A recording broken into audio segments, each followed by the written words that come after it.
Welcome to Education Talks. I'm David Burke. Beth Kerr is a consultant and coach focused on wellbeing and digital education.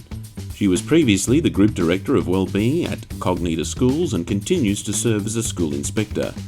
Beth is now empowering people to have agency over their wellbeing and digital habits. Well, Beth, welcome to Education Talks. Where are you joining us from? Hey, it's lovely to be here. I am joining you from, I would love to say sunny London, but it's kind of cloudy London. Well, it's a little bit similar here in Bangkok, where it's been raining all day. And at the time of recording, of course, the EACOS conference on, and a few people have said, hey, where's the nice tropical weather that's supposed to be here as they've arrived? But thanks so much for being here. It's a pleasure to have you on the program.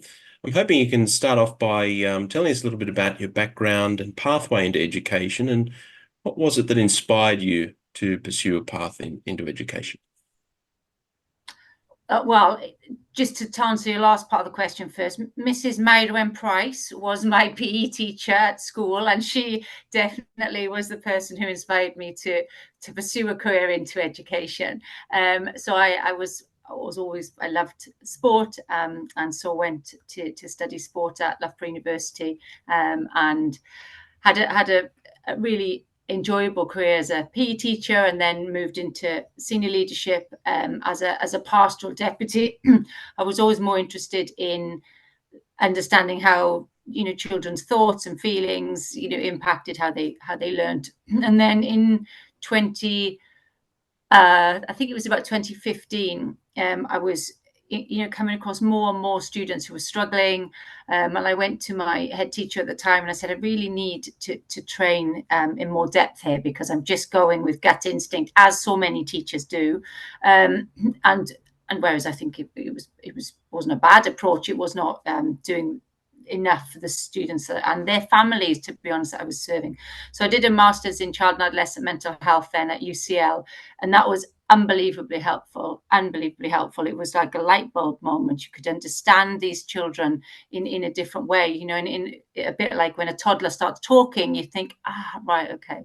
And I was particularly interested in the impact of technology, which at the time was really taking a hold. It was whenever, give everybody an iPad. It was all that sort of that sort of period of time, and looking a lot at the adolescent brain development, and the science around that was also, it was fairly nascent then. Now it's much further developed, and so I sort of specialised a bit in looking at well-being and digital wellness and education, and started doing some work and some writing, and then worked for Cognita as their global or group director of education at Wellbeing. Sorry, Dr. Simon Canby will be, I'm not trying to steal his job.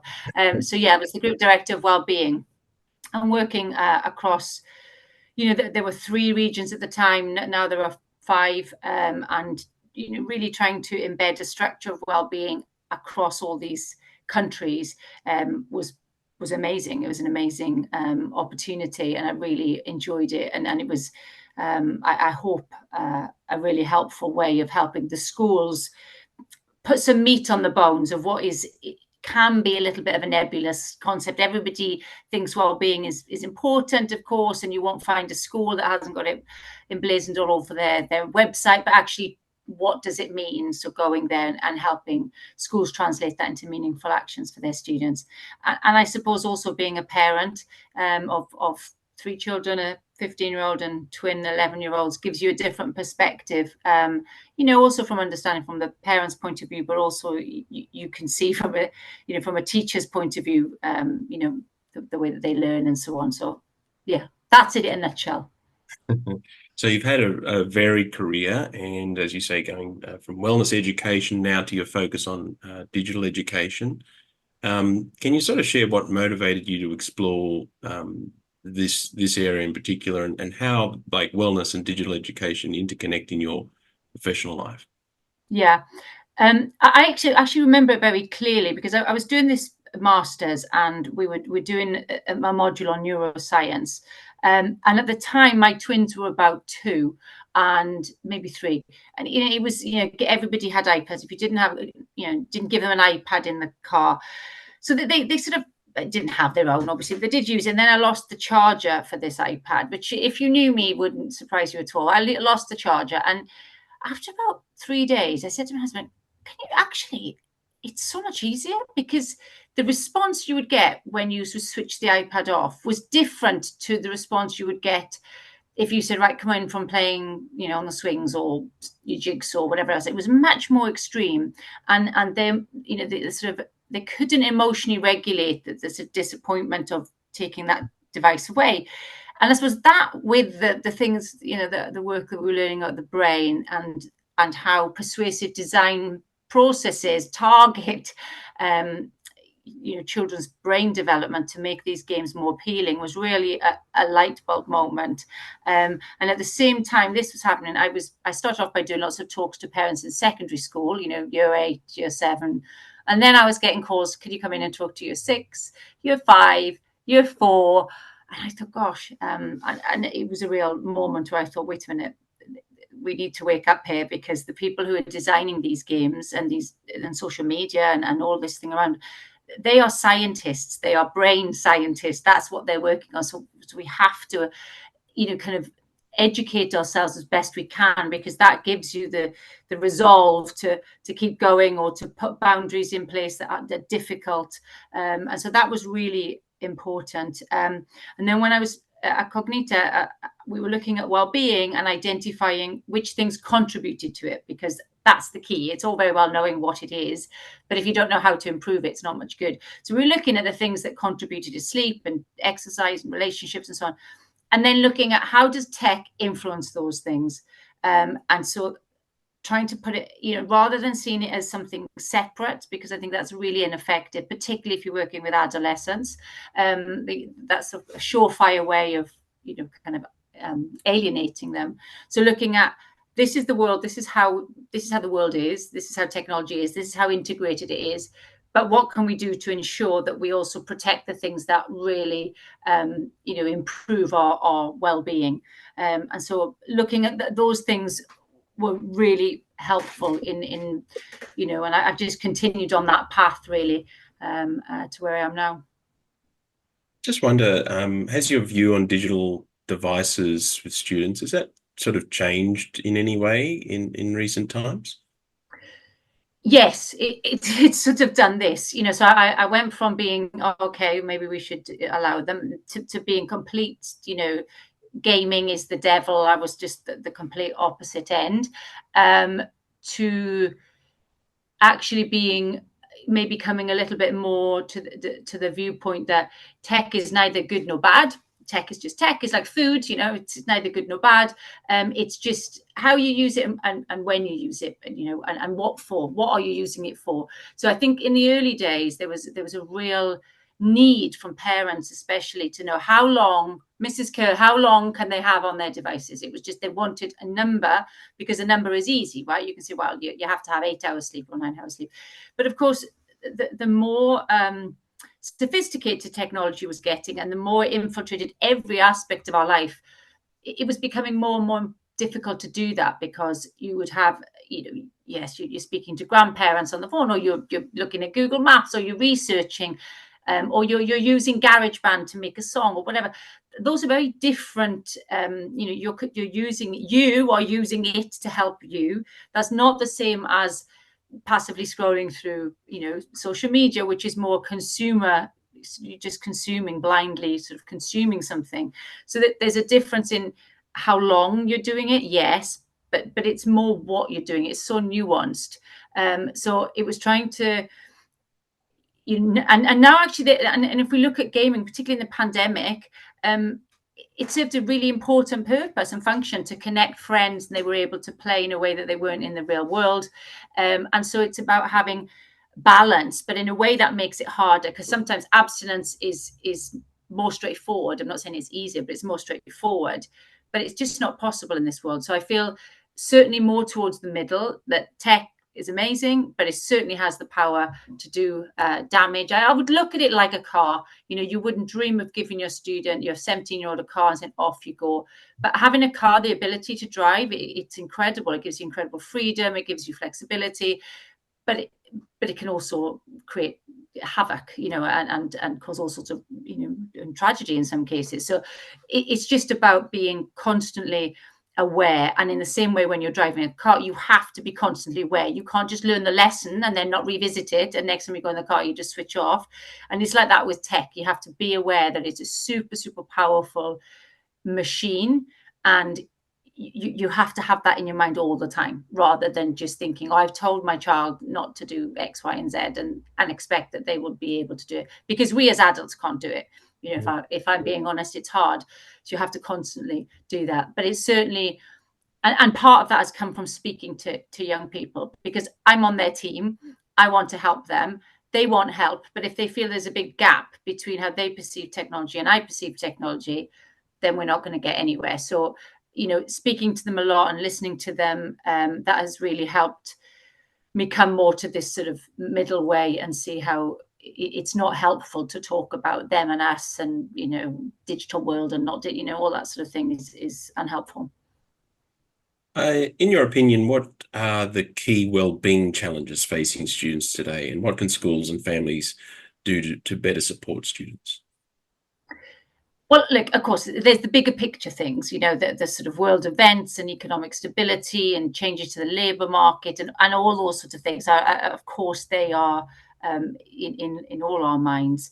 But I think when we think about young people, they're all individuals, and their experiences will differ hugely all around the world, depending on where they are. And therefore, maybe a better way to think about it is thinking, how can we help students deal with these challenges? That might be a good place to start. So kind of accepting that there are huge and numerous challenges all over the world, but there may be small events in a child's life that have a huge, much bigger impact than a war in a country for them. And therefore, how do you help a child deal with what is challenging for them is where I'm going to kind of start with it. And I go back to, I talked a bit about when I was looking in Cognita about the things that impact well-being, we identified some key things, and I'm just going to pick out two of them. I would say relationships, and I'm going to look at sleep. So if we look at sleep, first of all, right, the research is beyond conclusive about the impact it has on the way we function, the way we kind of regulate our emotions, the way we can learn, the way we can focus, and the way we can remember. There isn't a single mental health condition where disturbed sleep isn't a feature. There is so much there now that I'm amazed it's not more ingrained in education, in parent sort of sort of battles with students. So I think a child, an adult who is well rested will be in a better place to cope with the challenges and make better decisions around challenges in their world. So I think that is critical, and there's lots of different ways that we can do it. That's some of the things that I'm looking on, but I think sleep is it would be the number one area that I would target to help them deal with it. The second one is this bit about relationships.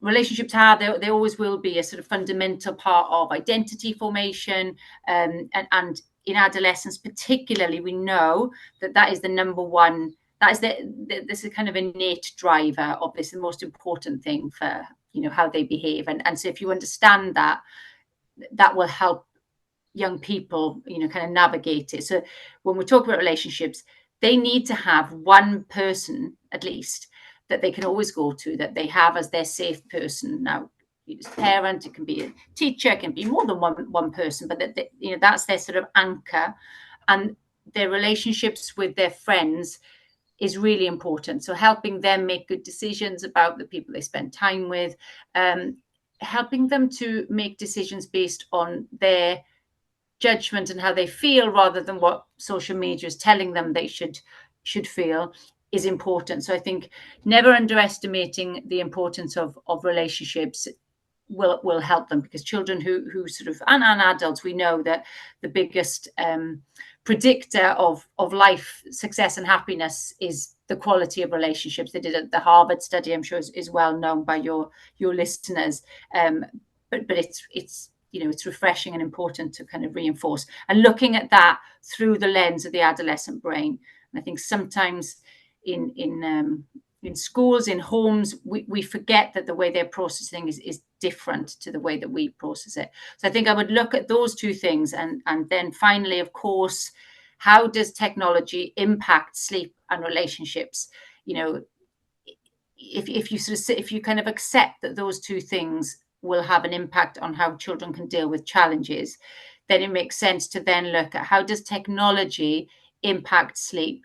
Yes, very obviously, if the phone is in the bedroom, that's a disaster. But there are other things, even just before bed. Are those is that sort of stimulation just before they fall asleep helpful? Are there good ways? Does it sometimes get little reminders to help you to dim the light? There are positive ways that it can encourage you as well. But relationships and technology is a big one. I think all teachers I've ever met who now work in the pastoral space will tell you that the biggest area of conflict is all online.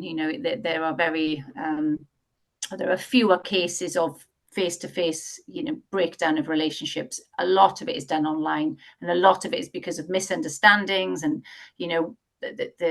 the ability of WhatsApp, for example, to magnify and catastrophize a situation beyond the child's ability to cope with it. You've gone from having an argument with your friend or saying something silly, it's been taken a different way, and then it's kind of gone viral, as they say. So I think looking at how tech influences relationships with each other, with the parents, their caregivers, and with themselves. So I think those are three elements of those relationships. The relationship with you as a parent, you can improve that by when they come in, you ask them how their day is, or whenever you are talking to them and you're listening to them and you're not also checking your emails. You'll be better off saying, look, darling, I've got to just finish this work in an hour, and then we'll sit down and have a proper chat, and you're with them in the room properly, because that really will help your relationship, and expect the same from them when they're when you're talking to them. Meal times, those opportunities of proper in-person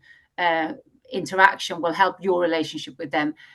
Trying to help them form their identity based on the things they like doing, the way that not comparing them with airbrushed sort of all these sorts of things that can help or can make a child feel a bit rubbish about themselves. Having those conversations regularly, I think that's pretty important. But then also using it to follow their passions. So use social media if they're really interested in being a journalist. Follow some cool journalists, get inspired by them. So you're not sort of saying don't use it for this. You just by default, by pushing them towards really interesting people, that you're developing their passions, and then there is less time to just follow TikTok and so on.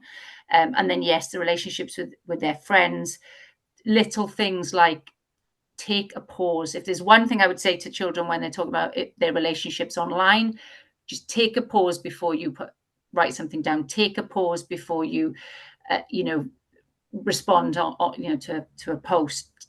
Just take a second, because they're more impulsive generally. They can be more impulsive in the presence of friends. That's what the evidence tells us.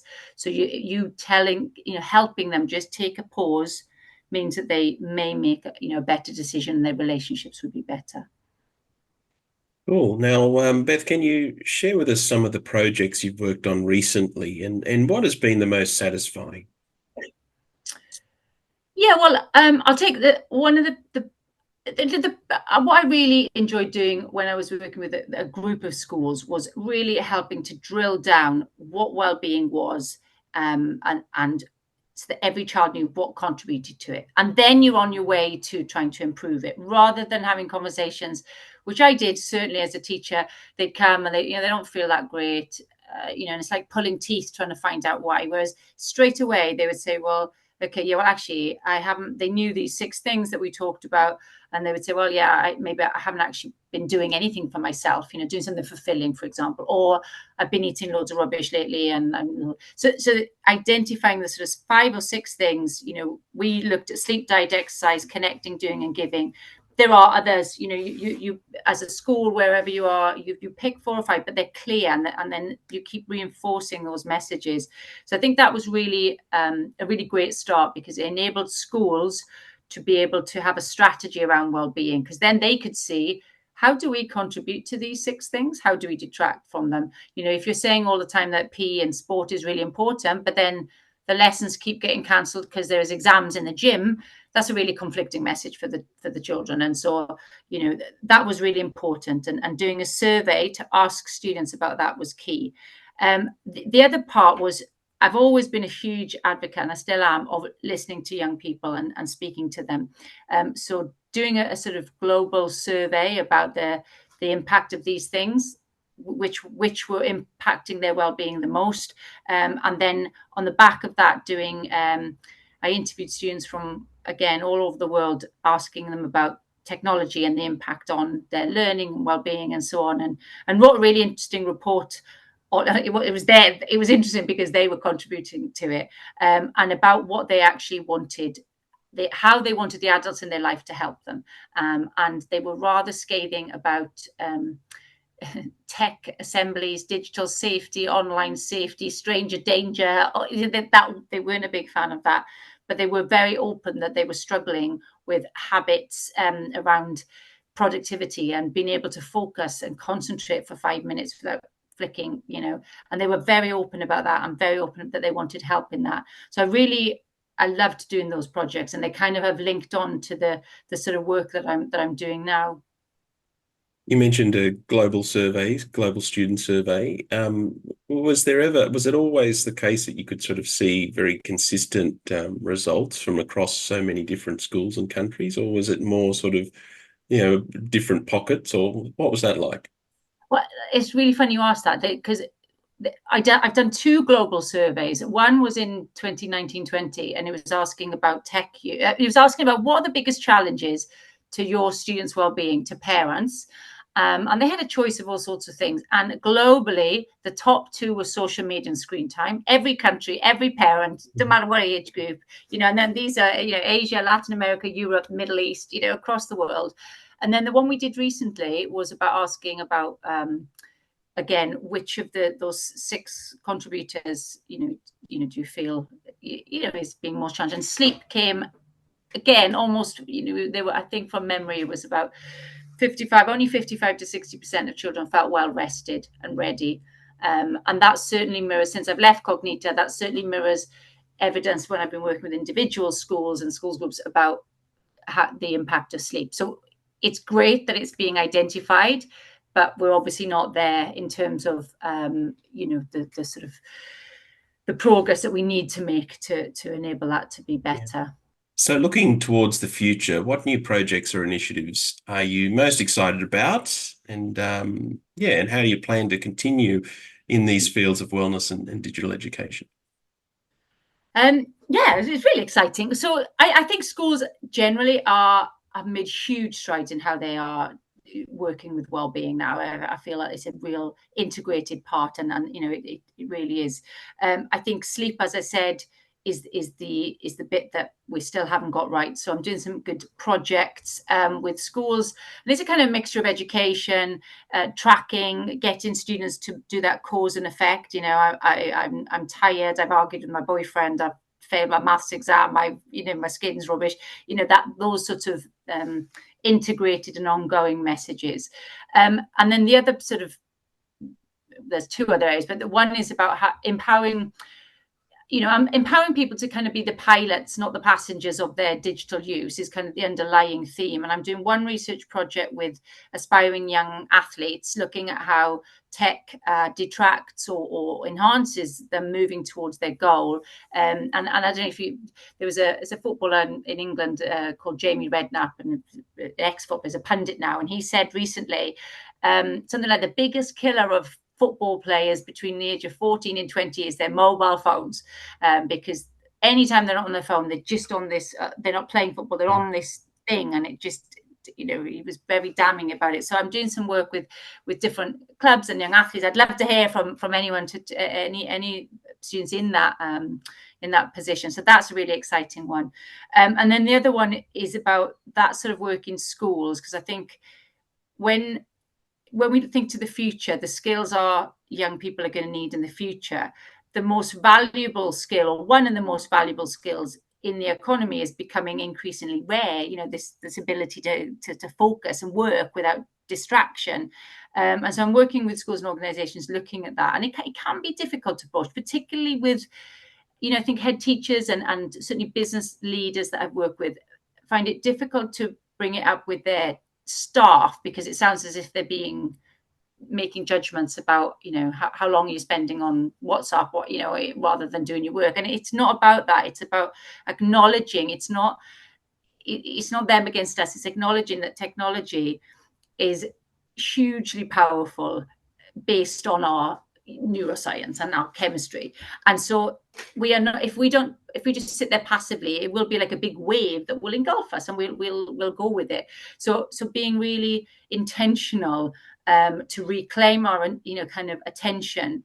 So not moving, safety online is an important part, but the focus of my work is more around how to get those students to achieve their potential, that extra bit of focus, that extra bit of attention.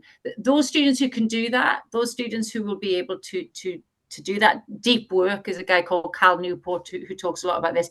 The students who could do that will be the ones who excel in the future. And so that, knowing how malleable their brains are in school, it makes sense to make a start with that work now.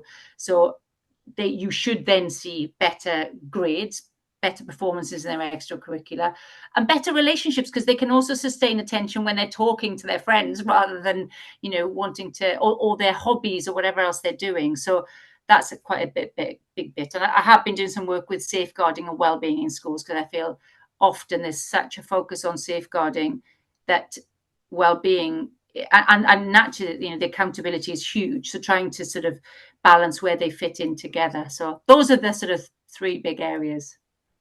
Now, if people want to reach out, how can they go about doing that? Yeah, well, I always love hearing from anybody on email, Beth Kerr Wellbeing at outlook.com, or they can find me on LinkedIn, or my website, bethkerrwellbeing.com. So fairly straightforward. Excellent. And we'll include that in the description. Beth, thanks so much for your time. It's been a great chat here on Education Talks. Lovely. Thanks for having me. The EdEvents community is your one-stop shop for all things happening in international education. We're partnering with events organisers, solutions providers and schools so that you can discover professional opportunities by joining for free.